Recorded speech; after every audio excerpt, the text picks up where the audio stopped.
Magandang buhay at welcome sa kusina ni Dan Levy. Sa araw na to, isa na namang napakasarap na Indian recipe ang ating lulutuin na sigurado akong magugustuhan nyo. Napakadaling gawin. Magluluto tayo ng restaurant style chicken 65.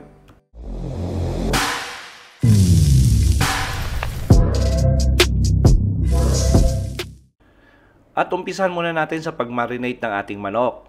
At yung manok natin ay tinanggalan natin yan ng balat, tapos hiniwa natin sa katamtamang laki. Yung purpose kung bakit tinanggalan natin ng balat ay para talaga mag-penetrate at ma-absorb ng manok yung ating mga spices at saka yung mga ibang marination na ilalagay. Naglagay lang ako rito ng 2 kutsarang ginger garlic paste, tapos 2 kutsarang yogurt. Tapos gagawin natin dito, pigaan din natin ng lemon extract or calamansi. Tapos nag-chop ako rito ng pinong-pino na curry leaves. Lagay din natin. Yan yung magbibigay ng kakaibang aroma at lasa. Tapos lagay na tayo ng cumin powder, turmeric powder, masala powder. Lagay tayo ng chili powder. Ngayon kung gusto nyo ng mas maanghang, damihan nyo ng chili powder. Lagay tayo ng asin. Lagay tayo ng black pepper powder. Tapos gagawin natin dito ay hahaluin natin ng maigi. Maganda yan pag nahalo natin at least mga 5 minutes. Talagang distributed yung spices na nilagay natin. At optional lang kung gusto nyo maglagay ng konting food coloring or pwede rin kayong maglagay ng konting MSG kung gusto nyo. Haluin natin ng maigi to at maganda yan pag ilagay natin sa chiller or sa ref for 2 hours para talaga pumasok yung lasa. Then after 2 hours, lalagyan natin to ng rice powder, mga 3 kutsara. Ngayon pag hindi available yung rice powder sa lugar nyo, pwede naman kayo gumamit lang ng cornstarch. And take note, doon pa lang natin lalagyan ng starch yung ating marinated chicken pag piprito na natin. So habang hinahalo natin yung ating chicken ay nagpainit na ako ng mantika doon sa kawali natin para pag okay na yung paghalo natin, piprito na kaagad natin. And by the way, pwede naman kayo gumamit ako rito ng thigh part lang na skinless. Ngayon pwede naman kayo gumamit ng buong manok tapos tanggalan nyo ng balat.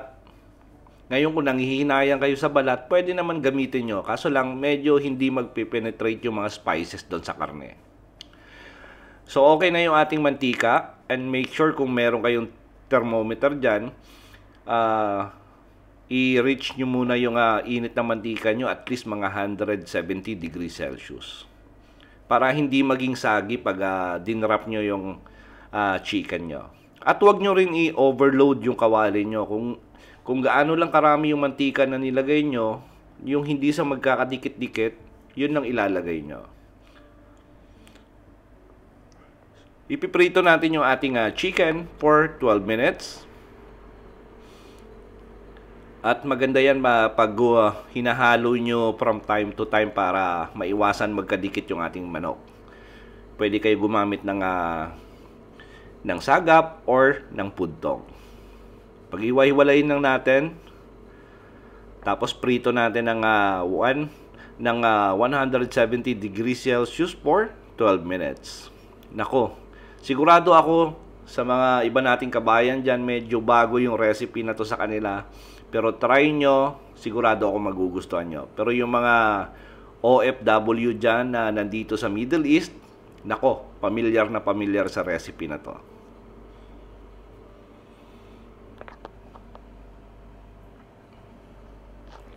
Pag naging crispy na yung ating manok, or na-reach na natin yung 12 minutes na frying time, pwede na natin to ihihango at maganda yan pag na-drain natin yung excess oil. Tapos sunod na natin yung mga natitira pa nating chicken. And by the way, yung recipe na to ay good for 2 to 3 person. Pwede siguro iulam to, pero I do suggest maganda to pag gawin lang starter or pika-pika.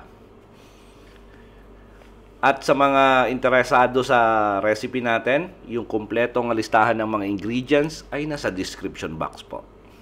And I do recommend na gawin nyo to para matry nyo at ma-experience nyo yung chicken 65. Tapos yung green chili at saka yung curry leaves, prito lang natin for about 10 seconds. Pang garnishing lang natin to, optional lang.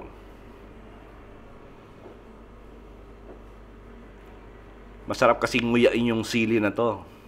At yung dahon ng curry leaves, pag pinirito mo yan ng mga 10 seconds, crispy yan. So, parang crackers yan pag kinain mo. At yung pinaka magandang sausawan dito ay hot sauce lang, or pwede namang pigaan nyo lang ng lemon, tapos kagat kayo ng sibuyas. Nako, napakasarap.